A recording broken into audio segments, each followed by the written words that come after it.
Hello mga busing, mga madam, it's me again, ang inyong driver na sweet lover. Okay, kumusta po kayong lahat dyan mga busing, mga madam? Shoutout sa buong mundo at shoutout sa Luzon, Visayas, Mindanao, Philippines. Okay, pag-uusapan natin to busing ika-18 days ng impeachment trial ni Sara Duterte mga busing, mga madam. Ang nakikita ko lalo na namang nadidiin si Sara. Talagang lalo siyang nadidiin sa mga witnesses niya kasi nga talagang walang ibang sagot yung mga witnesses niya. Pinaunod puro yes. So biruin mo, yung palang 5 ang mga mali ni Sara mga busing. Unang-una yung pag-upo pa lang niya ng 2022, humingi kagad siya ng confidential fund na 250. Pero makaupo pa lang niya, hindi man lang niya pinalagpas ng isang taon. Pag upo pa na, nilakad niya kagad ng confidential fund humingi. Ang inihingi niya is 250 million.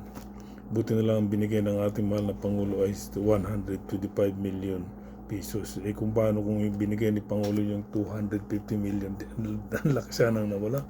So yun ang unang pagkakamali niya. So talagang itong impeachment trial ni Sara Duterte na 18 days, talagang nadidiin talaga si Sara mga busing, mga madam. Ang daming pagkakamali talaga niya dahil ang lahat ng mga witnesses si Sara ang dinidiin. Diba? Kahit nakakampi ni Sara yan na trabahante ni Sara, pero magaling yung mga prosecutor, mga busing, mga madam Kaya talagang sorry na lang talaga si nadidiin lalo sa mga mga kasalanan niyang dapat na siya ang harap. Diba? Tapos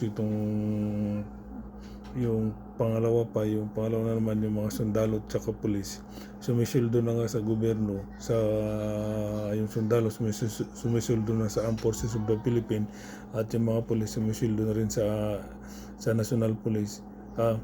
Doble ang sweldo nila, grabe. That's impossible, di ba? Tapos sumisildo pa sila doon kay Sara so ano yun? Kunwari sumusildo sila sa gobyerno kay Sara, hindi naman siguro pwede yun. Di ba? Kaya sabi nga nung defense lawyer na si Ferrer na that's misleading, pero wala, hindi siya pinakinggan ni presiding officer na si Senator Escudero. Pinapatuloy pa rin niya si Divina Ding Gracia. Ang galing ni Divina Ding Gracia, di ba?